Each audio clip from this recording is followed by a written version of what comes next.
어제는 비가 내리고 오늘은 햇볕이 내리고,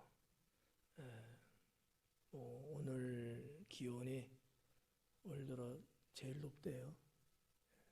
홍성이 29도까지 올라간다는데 다 죽지 않을런지.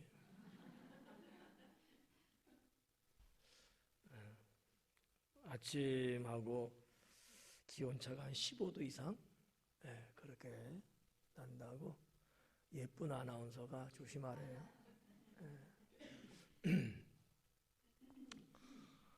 이제 뭐 조금씩 봄철이기 때문에 자연적인 그런 건 있지만 점점 더 이제 날씨가 더워지고 여름으로 가고 있는 것 같아요. 봄이에요 이 말은 아니고 여름으로 가고 있어요. 이 말이 21세기는 맞는 건 아닌가 할 정도로 이제 봄과 가을은 짧아지고 여름과 겨울이 길어지고, 이제 가면 갈수록 겨울도 짧아질 것 같아요. 대부분 다 그냥 이렇게 열대 지역 같이 우리나라도. 여러분 동남아 좋아하시죠? 그런 나라 된대요. 사계절 다 그냥 막 덥고 뜨끈뜨끈하고 이런데 좋겠어. 굳이 안 가도 되잖아. 날씨 변화는 어떤 면에서 생명의 변화라고 볼 수 있거든요. 날씨 기온에 따라서 이 생태계가 바뀌어요. 모든 생태계는 다. 어종도 바뀌고 조류도 바뀌고 하다못해 이 수목도 바뀌고 당연히 사람도 바뀌겠죠.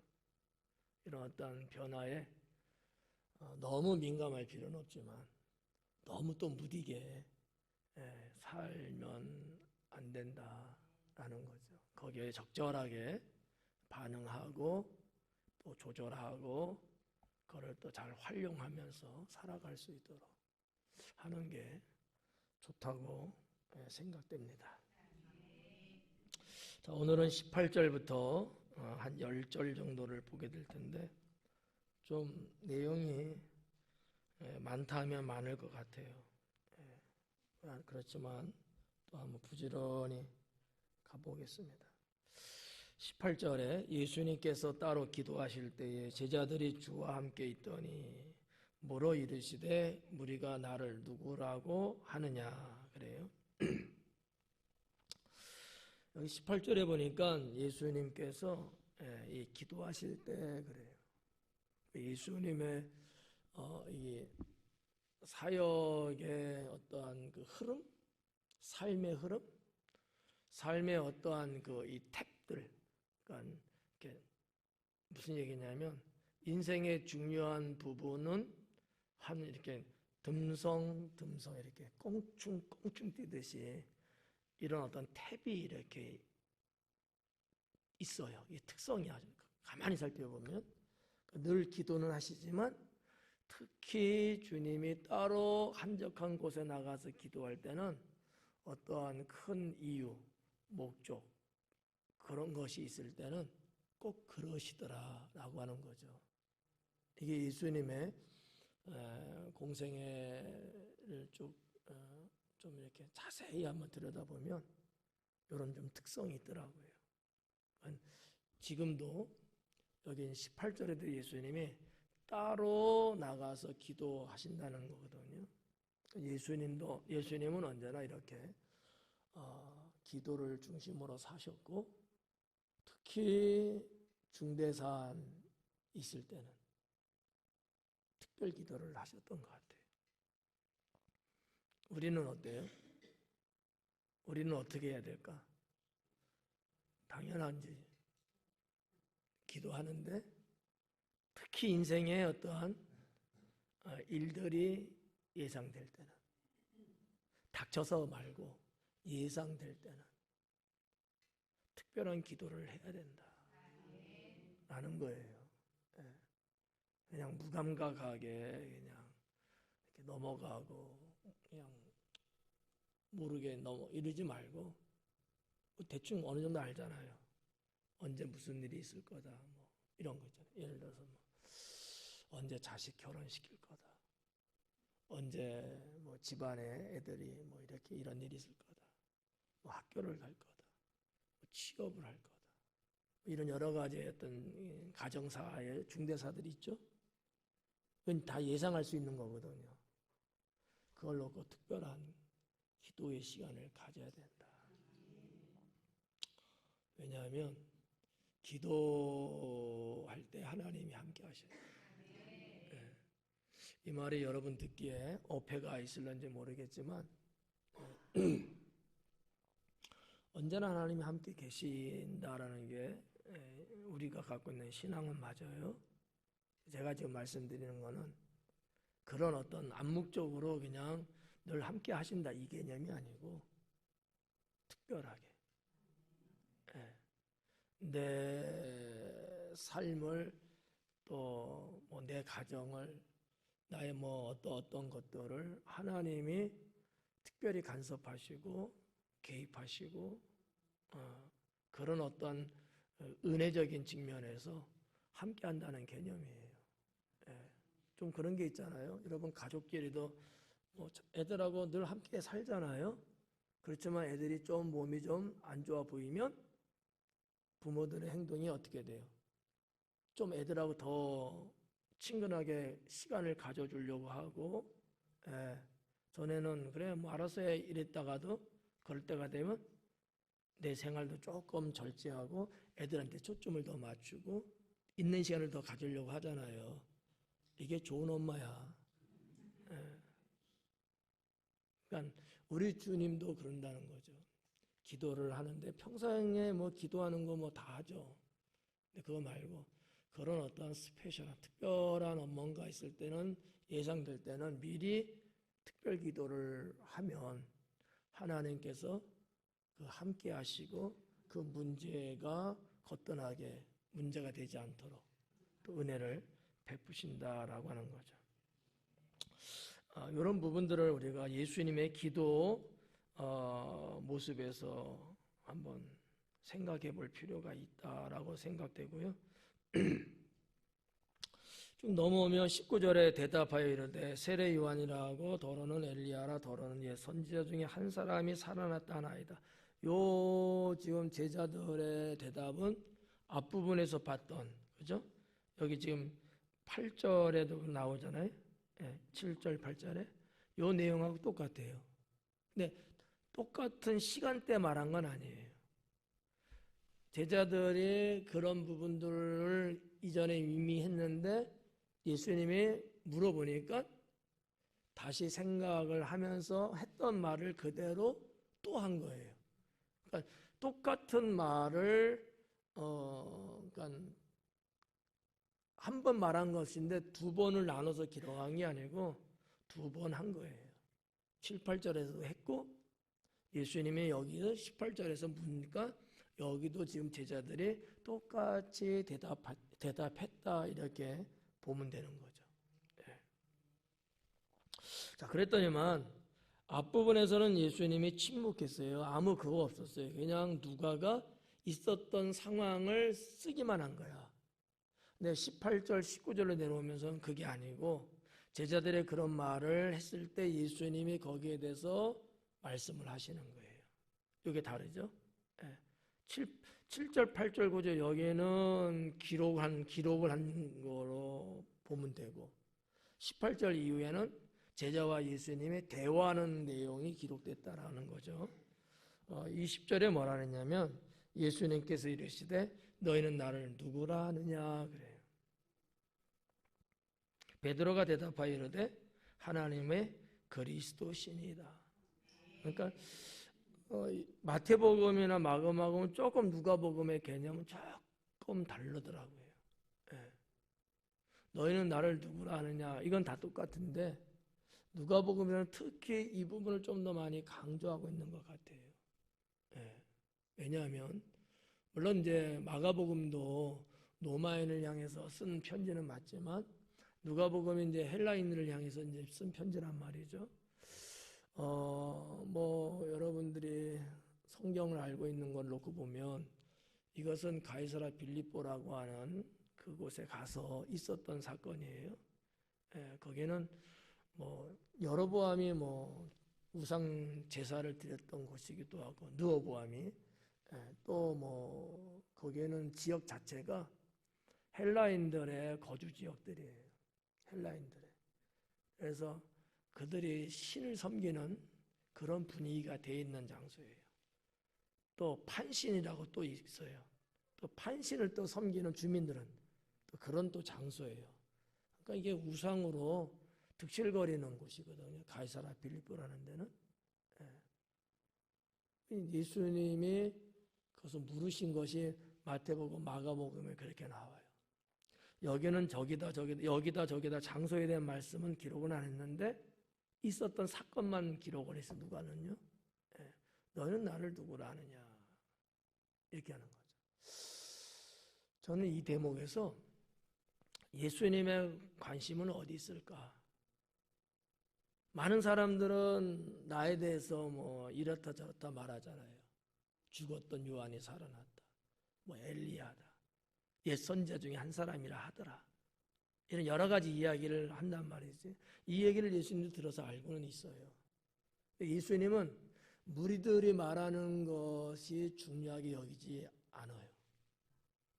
예수님이 중요하게 여기는 포인트는 어디 있을까? 나를 믿고 따르고 내 대를 이어서 교회를 세우고 복음을 전할 제자들에게 있었던 거예요. 일반 백성들이 말하는 거 그것도 뭐 무시할 수는 없지만 그들이 이렇다 저렇다 거기에 지금 관심을 보이는 게 아니고 너희는 나를 누구라 하느냐는 거지. 그 대답을 듣고 싶어 한 거예요. 교회 바깥에 있는 우리 배감 동산 이 마을에 있는 사람들이 뭐 저기 저 교회 목사는 한승건이래 그는 어떻든 나는 그 말이 그렇게 중요하지는 않아요. 왜냐하면 그들이 우리 교회에 하나님 나라를 이끌어갈 사람은 아니거든요. 이 교회, 주님의 교회, 우리들의 교회는 누가 이끌어갈 거예요?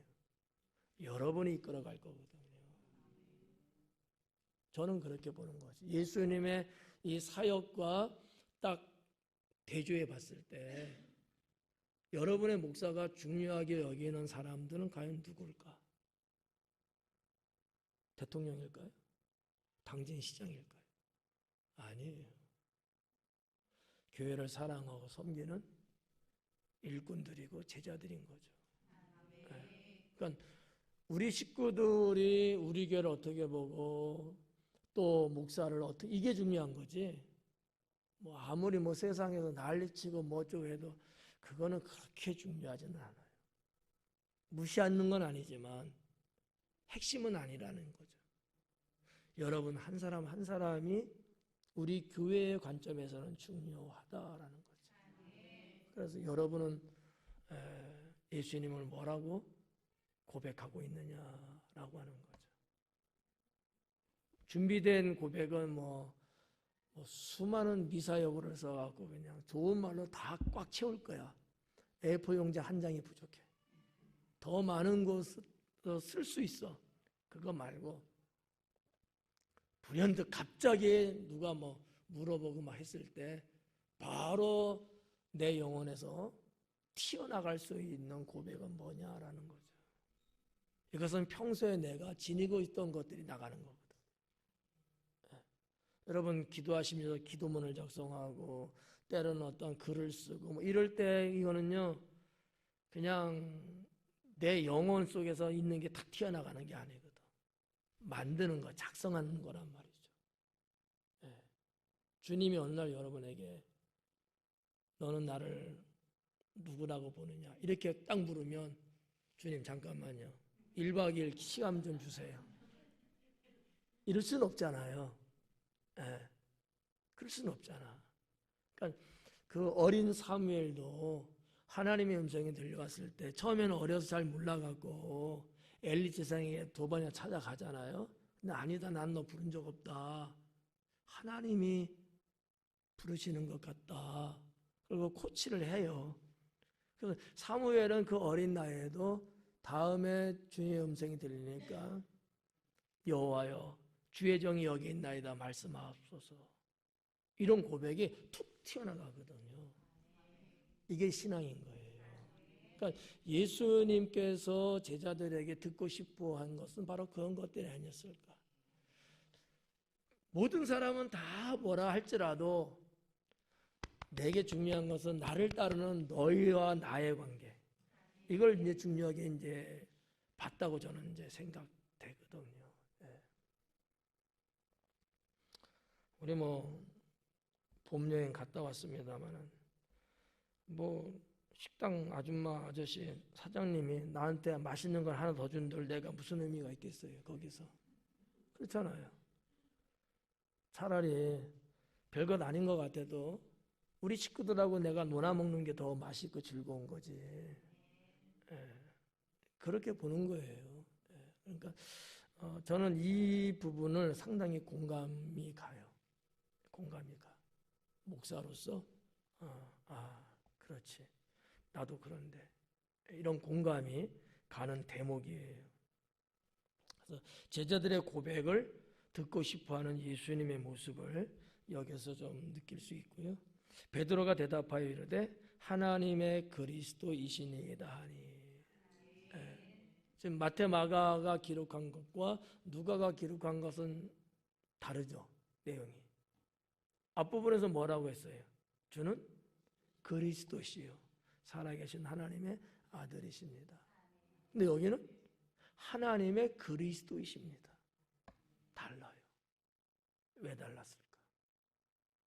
그러니까 누가는 누가만이 뭔가 성도들에게 주님을 이런 분이다라고 소개하고 싶은 그 목표가 있는 것 같아요. 누가복음 전체를 보면은. 제가 지난주에도 말씀드렸는데 여기도 마찬가지예요. 여러분이 보시면 모르지만 하나님의 그리스도라는 거거든요. 이 표현은 성경 어디도 없어요. 누가만이 지금 하고 있는 거거든요. 그러면 하나님, 여기서 말하는 하나님은 뭐를 의미하려고 하는 거냐? 근원이다라는 것을 말하고 싶은 거예요. 유대 백성이 다 메시아를 소망했고요. 이방인에게 있어서의 메시아는 구원자거든요. 근데 그 그리스도 메시아조차도 하나님에 의해서 이 땅에 온 거다. 하나님은 근원이다 이 얘기예요. 원천이다. 네. 그렇게 돼 있어요.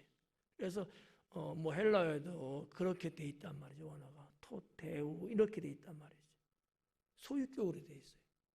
그러니까 그냥 그리스도, 이 그리스도는 주님이시다 이런 어떠한 이 평면적인 어떤 고백이 아니고 상당히 입체적인 고백을 누가는 쓰고 있는 거예요.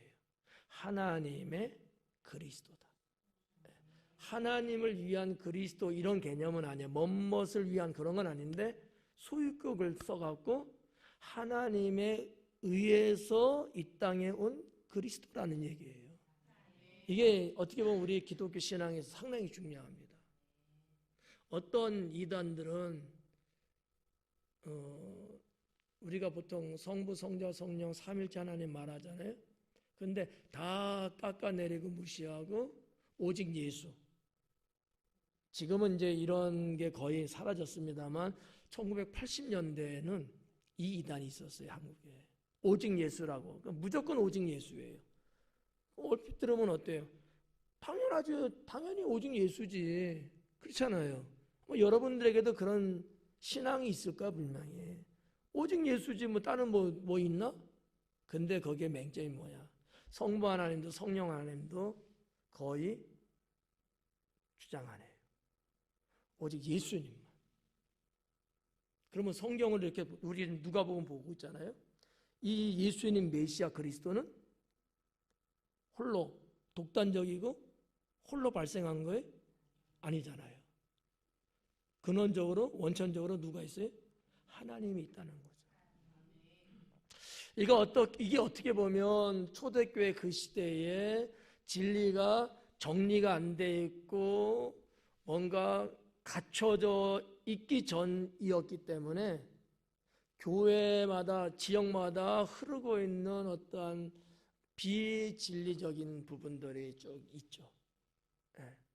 또 이단 사설들도 있고 이런 것들을 어떻게 보면 누가는 염두에 두고 의도적으로 그리스도는 하나님의 그리스도라는 것을 쓰지 않았겠는가 이렇게 저는 보는 거죠.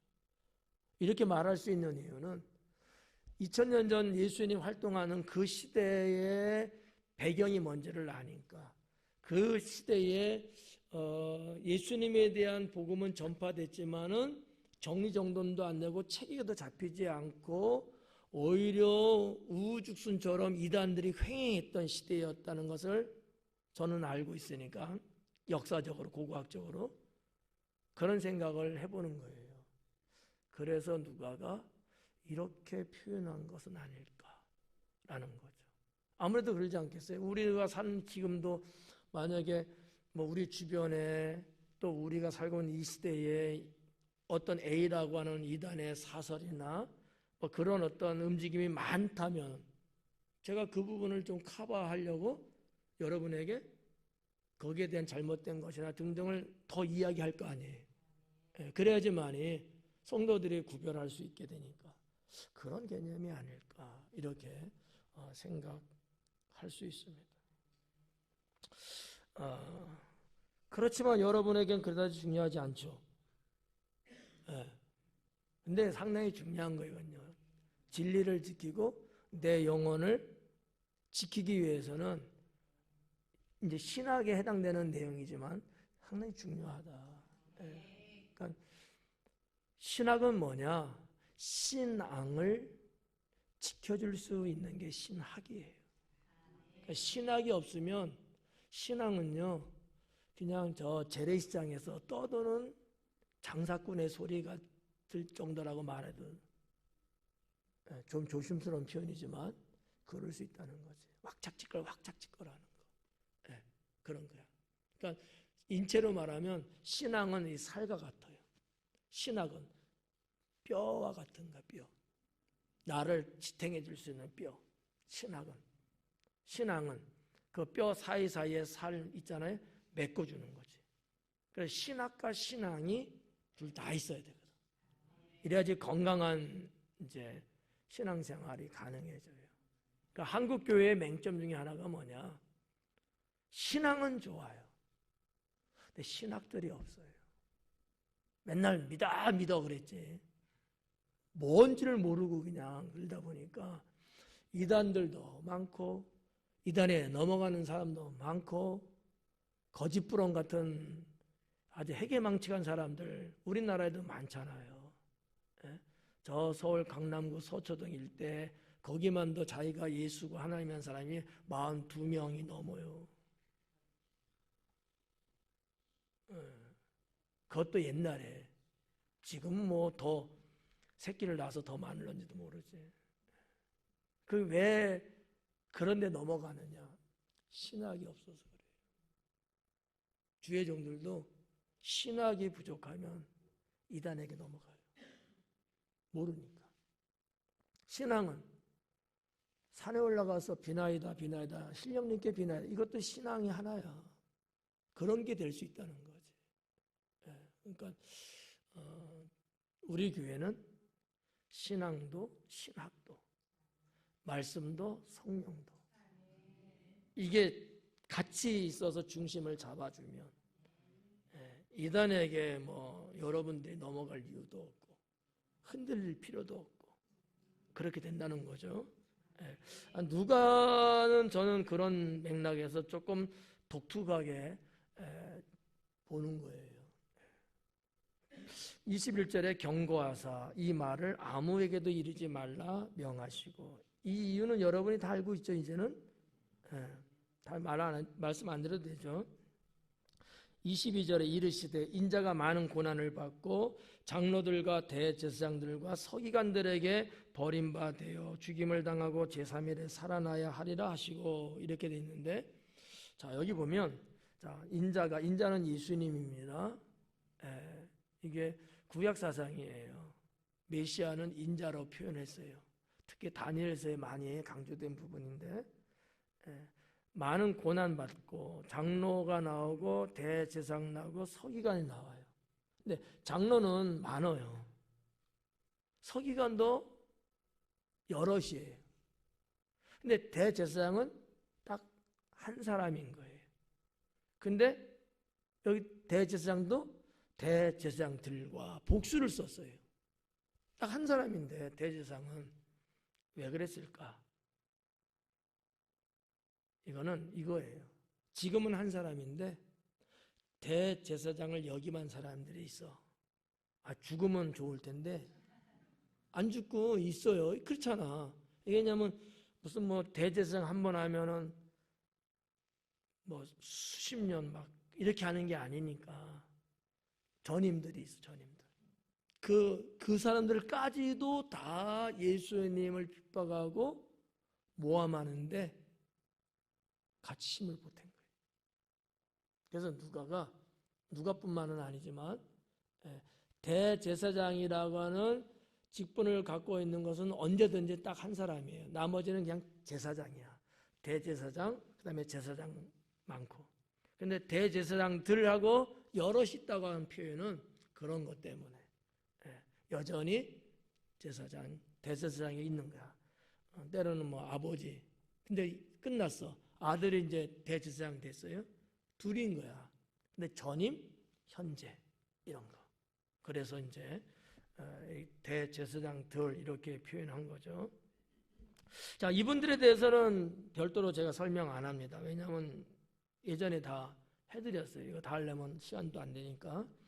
그래서 장로들, 대제사장들, 서기관들. 자, 근데 중요한 게 있어요. 이제 보면 많은 고난 받은 건 다 아는 얘기고. 여러분, 그러니까 그들에게 버림받았대요. 버려졌다는 거예요. 근데 이 버려졌다라는 이 단어가 도키마조라는 단어로 되어 있는데 무슨 얘기냐면 시험하다 검토하다는 뜻이거든요. 그 무슨 얘기냐면 이들이 예수님이 누구라는 것은 다 알아. 메시아라는 거예요. 제가 가끔씩 말씀드렸잖아요. 그들이 예수님이 누군지 모르는 거 아니야. 아는데 예수님을 핍박도 하고 잡아 죽이려고 했던 거예요. 그 이유도 설명해 드렸어요. 다.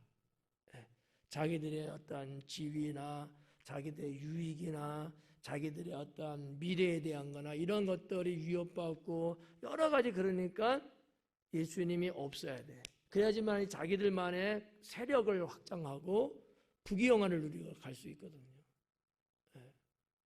근데 예수님이 만약에 자기들하고 짝짝꿍이 돼갖고 이러면은 죽일 이유가 없지.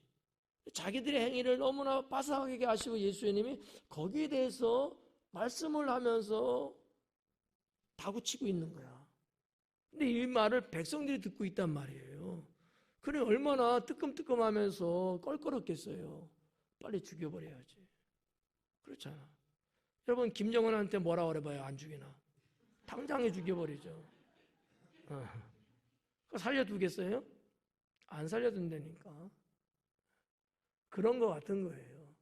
그러니까 이 버림바라고 번역이 됐지만 이 단어를 가지고 이야기를 의미를 보면은 그렇다는 거예요. 이들은 이미 예수님이 어떠한 자라는 것을 검토했어요.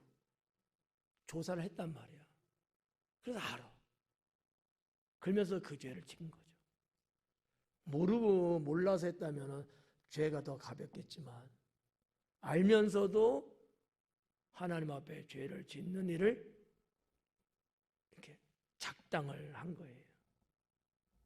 더 죽이려고 했겠지만 이게 참 우리하고는 좀 달라요. 그 전혀 다르죠. 우리는 알면 안 하는데 근데 이들은 철저하게 조사했는데도 불구하고 또 다음에는 그 죽임을 당하고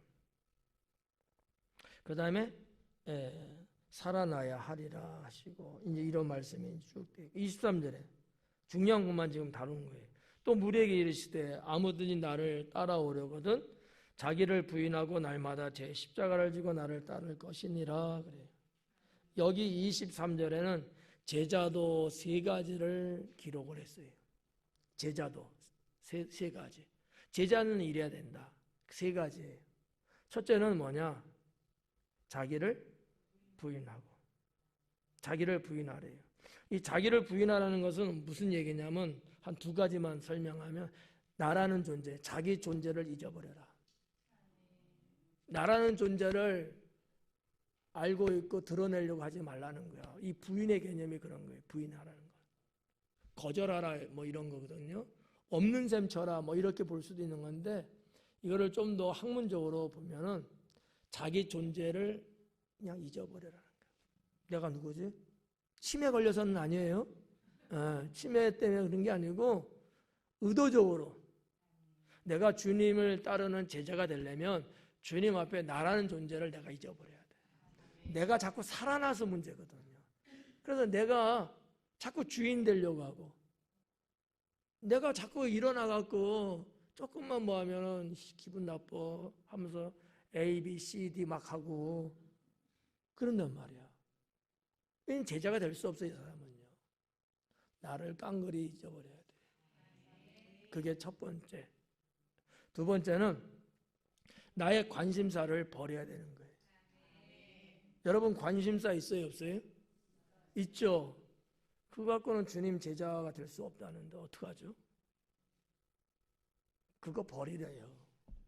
내 관심사가 있으면 주님이 빨리 와 근데 잠깐만요. 나 저거 좀 가서 하나 사갖고 올게요. 이런다니까. 내 관심사가 있어버리면 주님을 따르는데 거창스럽고 방해가 돼. 계속 나는 내 관심사를 나는 충족시키기 위한 욕망이 있거든. 사람은요. 누구나 다. 그게 일명 취미야. 그러니까 하나님 믿는 사람이 오해 말고 들어요. 하나님 잘 믿는 사람은 취미가 별로 없어요. 거의 없어요. 이쯤에서 물어볼게. 여러분 취미는 몇 가지나 돼요? 없죠? 없을 것 같았어.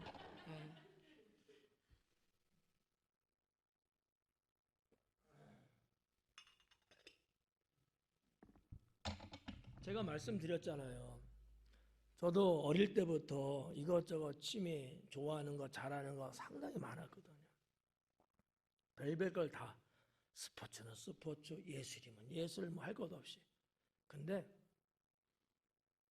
신앙생활을 잘하려고 하다 보니까 이게 다 방해거리야. 다 방해거리야. 그렇잖아요. 뭐 하려고 그러면 이게 신앙하고 자꾸 부딪혀. 안 돼. 안 맞지. 시간도 안 맞지. 기도하고 주님의 일을 하려고 해도 뭐 나에게 주어진 시간 또 능력 한정돼 있잖아요. 쪼개서 이게 안 되는 거야. 그런 부분들이 있어서 다 관심사 다 버렸어요.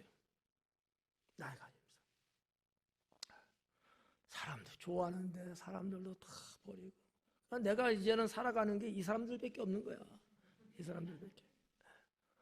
전국에 나의 관심사의 사람들이 쫙 깔려 있는데 만난 지 30년, 뭐 40년, 50년 다 떨어졌어. 얼마 전에도 진짜 한 40년 만에 당구를 한번 쳐봤어요.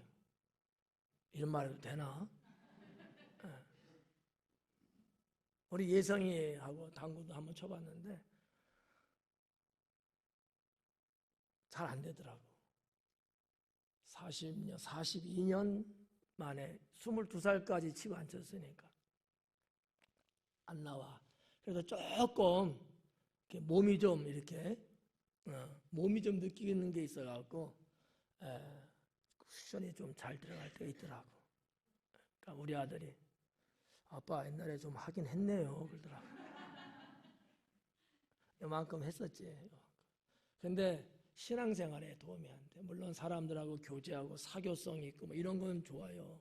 같이 뭐 교회 애들하고도 이런 건 좋은데 나 개인적인 영성에는 기도하려고 눈을 감으면요 당구 다이가 이렇게 보여하고 하얀 다마, 빨간 다마가 이 당구는 상당히 수학적이고 과학적이거든. 그게 수가 생각이 막 이렇게 나. 신앙생활 할 수가 없어, 기도 생활을. 그래서 군대 가기 전에 이미 끊었고, 바둑도 끊었고, 좋아하는 운동들도 끊었고, 다 끊을 수밖에 없다는 거지. 그러니까 자기를 부인하라는 얘기는 어떤 면에서 이런 의미가 있다는 거예요. 내가 가지고 있는 이 관심사를 버려야 된다는 거야. 예수님 제자들이잖아요. 주님 따라다닌 제자들인데 자기 관심사가 그래도 있었을까 없었을까요? 있죠. 근데 그거 해갖고는 제자가 될 수 없는 거야. 다 버린 거야. 다 버린 거야. 그게 진짜 제자라는 거지. 이게 제자도예요. 제자가 되려면 자기를 부인해야 된다라는 거죠. 예. 요즘 목사님들은 골프를 그렇게 친대. 예. 나보고도 골프 치러 가자 하는데 관심을 끊었는데 관심을 자꾸 되살리게 하고 있어. 예. 안 돼. 참 어렵더라고요. 하여튼 뭐 그런 거. 예. 또 날마다 제 십자가를 지고 그래. 자기 십자가를 지고 따라야 되는데 자기 십자가 지라는 거예요. 제자가 되려면. 그래서 여기서 말하는 자기 십자가는 또 어떤 것들일까? 3가지 정도만. 하나는 거부, 핍박 이런 거. 거부, 사람들로부터 내가 거부당해요. 아마 여러분들도 그런 게 아마 나름대로 있을 거야. 주변 사람들, 옛날에 같이 어울리고 뭐 친한 친구들 등등으로 심지어는 가족 친인척들까지도 내가 하나님을 잘 믿고 신앙의 삶을 살아가는데 자꾸 나를 거부해. 이 거부당하는 것이 있어요. 이게 자기 십자가야. 또 핍박받는 거.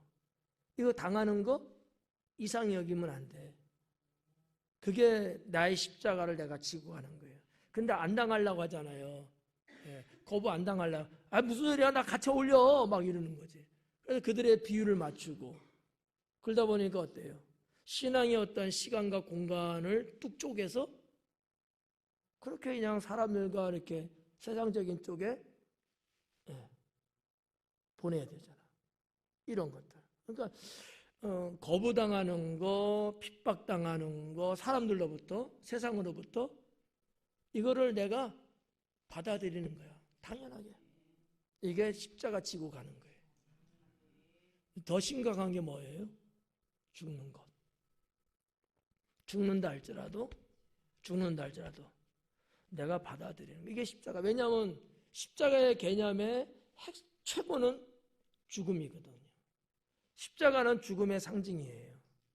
예수님도 그 십자가 지고 죽으셨거든요. 그 십자가 지라는 거야. 내가 진 십자가 너도 지라는 거야. 예수님도 거부당했어요. 예수님도 핍박받고 예수님 죽으시고 그러라는 거예요. 네. 여기에 생명이 있다고 하는 거죠. 여기에 생명이 있다. 그런데 거부당할 때 나는 싹 빠져갖고 아닌 척하고 거부 안 당하고 같이 어울리고 다들 핍박받는데 나는 항복하고 나는 편안하게 살려고 하고 과연 이 사람에게 여러분 하나님이 생명을 주실까요? 안 준단 말이에요.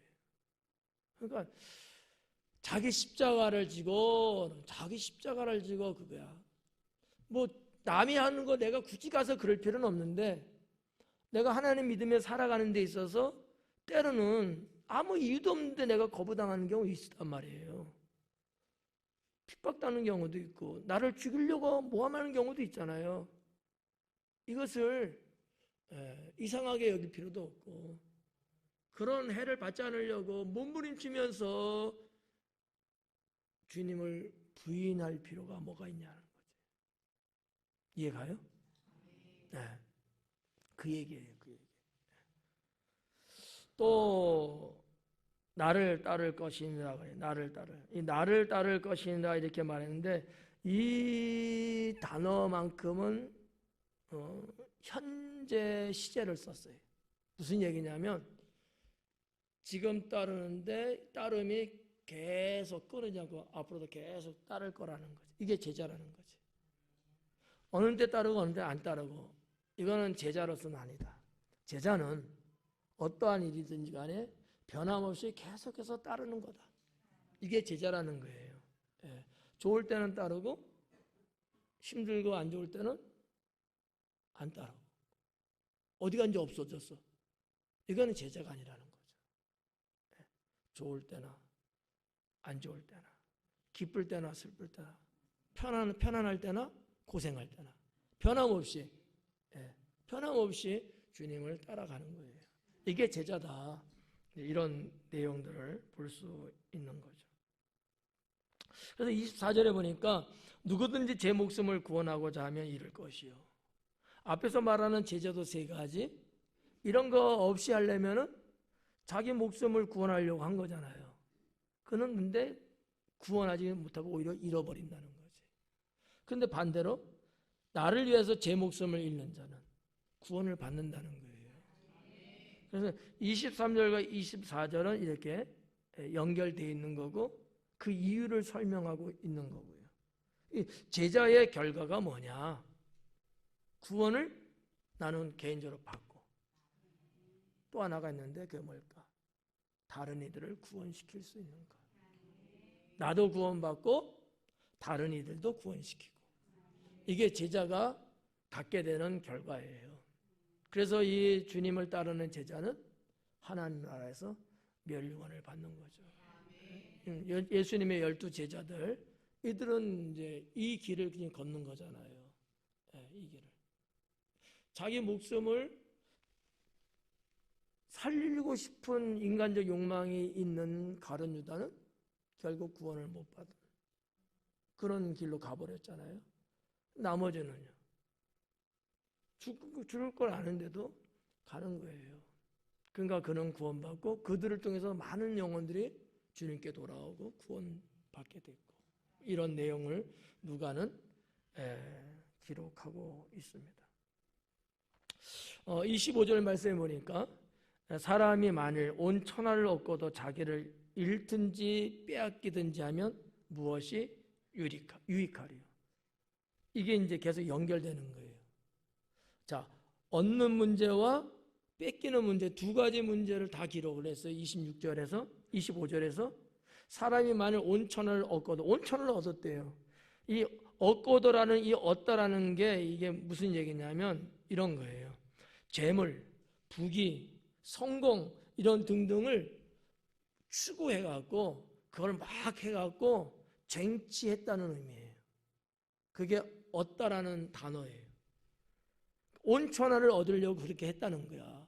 쉴 때 안 쉬고 어울 때 못 어울리고 그냥 남들 잠잘 때 잠 안 자고 성공하기 위해서 뭔가 목표물을 내가 얻기 위해서 정말 아주 온갖 것을 다 하며 살았다는 거지.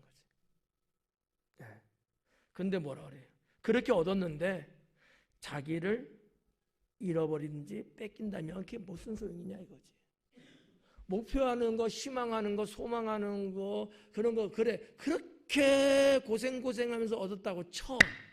근데 정작 그 생명을 잃어버린다면 그게 무슨 의미가 있냐는 거지. 차라리 그거 하려고 고생 지치고 볶고 하지 말고 그냥 느슨하게 다른 사람들처럼 차라리 평범하게 사는 게 100번 낫죠. 그렇잖아요. 고생했을 때는 고생의 결과가 영위하기 위해서 쭉 그렇게 가게 하기 위해서 고생한 거잖아요. 잠깐 반짝 좋았다가 피식 꺼져갖고 다시 몽골이 나빠지면 그 뭐하러 그걸 하겠어요. 그런 사람 없거든요. 그러니까 누가는 지금 그걸 말하고 있는 거야. 그걸 얻으려고 그렇게 했으면 그게 가면 좋은데 못 간다는 거지. 왜? 주님을 따르지 않고 이렇게 인간적으로 해서 그렇게 했으니까 그 생명은 얻을 수 없다는 거예요. 그래서 여기 있는 내용이 그거예요. 얻고 얻으라는 것이 케르데사스라는 단어로 있는데 바로 그런 의미예요. 재물이나 부귀나 성공을 추구하는 거야. 나도 그렇게 되고 싶어. 막 추구하는 거야. 그래서 어떻게 돼? 쟁취하는 거야. 막 싸우고 막 몸부림치는 거지. 그래서 얻었다는 거야. 얻었는데 자기를 잃어버린다면. 여기서 이 말하는 이 잃는다라는 것이 아폴레사스라는 단어로 되어 있는데 무슨 얘기냐면 파괴하다, 죽이다라는 뜻이에요. 그렇게 했는데 결국 내가 나를 죽이게 된다면 그러다 네 것이 돼요. 남의 것 되는 거 아니야. 그럼 나는 지금 뭐하고 산 거야 지금? 아무 의미가 없는 거예요. 예수님의 그 비유의 말씀에 있는 거하고 의미상은 같아요. 뭐 결혼도 하고 소도 하고 뭐하고 뭐 창고도 막 엄청나게 더 짓고 막 그러잖아요. 너무나 부자가 된 거야. 창고가 막 이제는 막 5개, 막 10개, 20개 막 늘리는 거지. 근데 그렇게 살려고, 그렇게 성공하려고 하나님도 모르게 살았어. 그냥. 정신없이 바쁘게 산 거예요, 그냥. 근데 하나님이 갑자기 그 영혼을 불러댄 거야. 그래서 죽었어요. 그 창고 누구 거가 되는 거야. 하나도 못 쓰고 죽는 거야. 그게 무슨 의미냐 하는 거지. 이게 우리가 저녁 예배 전도서 말씀 속에도 그런 내용이 있는 거예요. 이 25절. 그래서 잃든지 아플레사스 파괴하다 죽이다라는 뜻. 빼앗기든지 빼앗긴다는 게 이게 무슨 얘기냐면 난파선 있죠. 난파선. 배 파괴된 거. 그 난파선처럼 손실을 크게 당한다는 거예요. 내가 죽든지 내 삶이 파괴되든지 그 파괴가 어느 정도야. 바다를 항해하는 배가 난파가 됐어. 뭐 화재가 났든지 폭발이 났든지 그래갖고 가라앉게 된 거예요. 난파선. 그렇게 된다는 거야. 그게 무슨 의미가 있냐는 거지. 26절에 누구든지 나와 내 말을 부끄러워하면 인자도 자기와 아버지와 거룩한 천사들의 영광으로 올 때에 그 사람을 부끄러워하리라. 예수님의 재림에 대한 말씀을 여기 26절에 누가는 기록합니다. 여기서 말하는 자기와는 예수님이에요. 재림하시는 예수님. 예수님과 아버지와 천사들이 영광 중에 이 땅에 온다는 거죠. 근데 그때 왔을 때 예수님을 부끄러워한 사람은 주님도 부끄러워하겠다는 거예요. 그러니까 여기는 부끄럽다는 말 썼지만 부인하는 자는 나도 부인하려고 그랬잖아요. 그렇게 된다는 거죠. 그래서 나와 내 말을 부끄러워한대요. 나와 내 말. 그거를 부끄러워한대. 사실 우리는 어때요? 부끄러워해서는 안 되잖아요. 예수님을 부끄러워해요? 그러면 안 되죠. 주님이 하신 말씀 부끄러워해요? 그러면 안 되죠. 그러니까 우리는 부끄러워해서는 안 될 것들이 있어요. 그게 뭐냐? 하나는 내가 지금 주님을 믿고 있다는 것. 내가 지금 사실적으로 내가 주님을 믿는 신앙인이라는 것. 이거를 우리는 부끄러워해서는 안 된다. 또 이건 사실적인 거예요. 하나는 신앙적인 면에서 내가 주님을 나의 구주로 믿는 이 신앙 행위를 부끄러워하면 안 된다. 이 부끄러워하는 사람은요, 안 믿는 척 할 수밖에 없거든. 나 혼자는 믿어. 근데 안 믿는 사람 주변에 있으면요, 못해. 여러분들도 이런 경우 있는지 몰라. 우리 같은 식구들이잖아. 근데 내 옆에 있는 사람이 내 기도하는 소리 들으면 어떡하지? 이게 의식이 되는 거야. 그런 경우가 있을까 없을까요? 저기 쳐다볼게요. 그러면 안 된다는 거지. 뭔 기도를 하길래 부끄러워해? 하나님께 기도하는데 뭐가 이렇게 부끄러워서? 비밀? 하나님 저 바람 피고 있는데 어떡하죠? 뭐 이런 거예요? 그러니까 신앙에 대해서 부끄러워하면 안 돼. 내가 하나님을 믿고 섬기고 이렇게 신앙으로 살아가는 이 행위에 대해서 부끄러워하면 안 된다. 네. 아주 중요한 거예요. 부끄러워하지 마라. 왜? 그 부끄러워하는 그 자체는 결국 주님을 부끄러워하는 거거든. 네. 오히려 담대하고 자신만만하게 그렇게 가야 되는 거야. 예. 어떤 이야기 이렇게 사람들 보면은 이제 뭐 친구들 안 믿는 친구들도 있잖아요. 교회 간다는 말을 못해. 부끄러워서 뭐라 그럴까봐. 교회 가지 마, 나랑 같이 놀아 이럴까봐 말을 못하고. 그래서 밥 먹을 때도 기도도 못하고. 부끄러운 거야. 저 사람이 어떻게 말할까? 나를 어떻게 생각할까? 뭐 이런 것들 때문에 그런 거잖아요. 그래서 너 교회 다닌다며? 뭐 다니기는 하는데 그냥 어쩌다 가. 매주 오거든. 너 어쩌다 가. 왜 그러는 거야 도대체? 내가 지금 교회 다니고 하나님 믿는 것이 저 사람한테 부끄럽게 느껴진 거야. 이러면 돼요? 아니죠. 그러면 주님도 나를 만인 앞에, 전 세계 만인 앞에 나를 부끄럽게 여기신다는 거야. 나 부인하겠다는 거야, 주님도. 나 모르는 사람이야. 내 백성 아니야. 이러면 안 되잖아. 그 얘기예요.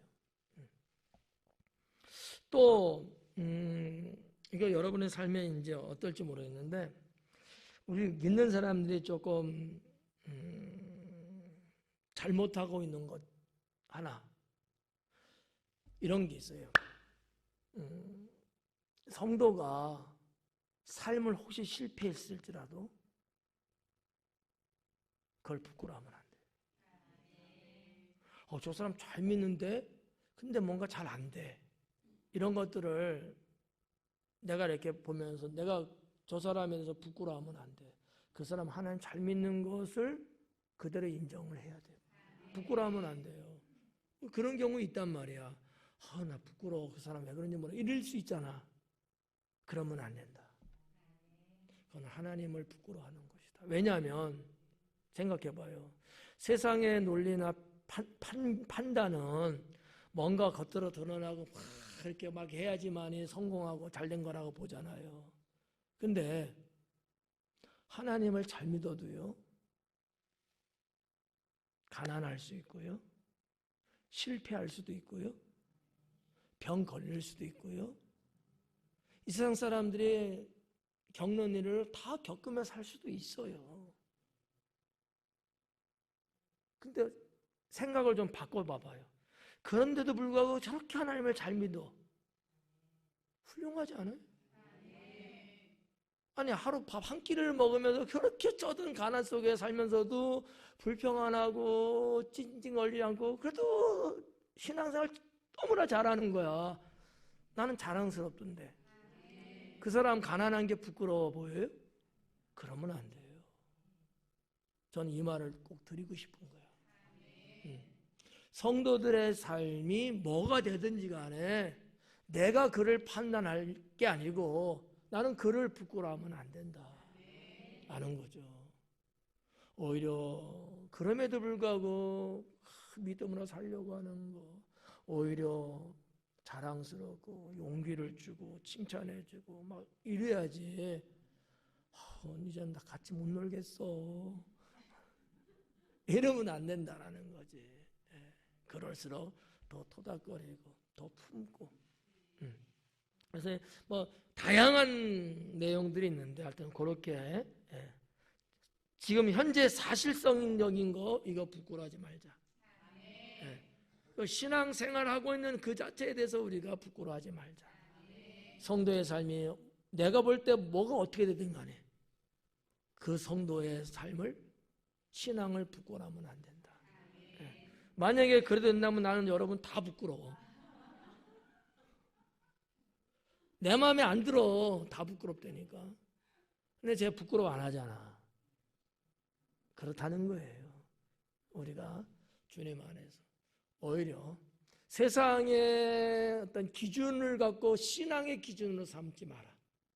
세상 기준하고 하나님 나라 기준은 달라요. 예, 맞죠? 예, 이거 여러분 잊어서는 안 됩니다. 그리고 마지막 27절에 내가 참으로 너에게 이르노니 여기 서 있는 사람 중에 죽기 전에 하나님 나라를 볼 자들도 있느니라. 와, 이거 좀 해석하기 좀 어려워요. 왜냐하면 예수님 죽기 전에 서 있는 사람 중에 죽기 전에 주님 죽기 전에 하나님 나라 볼 사람이 있대. 예수님 죽기 전에 얼마나 많은 사람이 있었겠냐고. 근데 하나님 나라를 볼 사람도 있대요. 그러면 이제 사람들이 뭘 생각하냐면 하나님 나라, 재림 이렇게 연결을 해서 생각을 해요. 그럴 수도 있는데 그렇진 않아요. 이 하나님 나라라는 게 바실레이아라는 단어거든요. 이거는 꼭 하나님 나라라고 하는 장소를 말하기도 하지만 아니에요. 꼭 그렇지만은 않아요. 그 나라가 갖고 있는 의미, 예를 들어서 다스리는 통치, 바실레이아는 그게 있다는 거죠. 하나님이 다스리는 나라예요. 하나님의 다스림이 있는데 이거를 볼 자가 있다는 거예요. 지금까지는 없었어요. 그러니까 예수님이 이 땅에 오셔서 복음 처음 전하시면서 첫 번째 복음이 뭐예요? 하나님 나라가 이 땅에 임하였느니라. 하나님 나라가 왔다는 거야. 이해가요?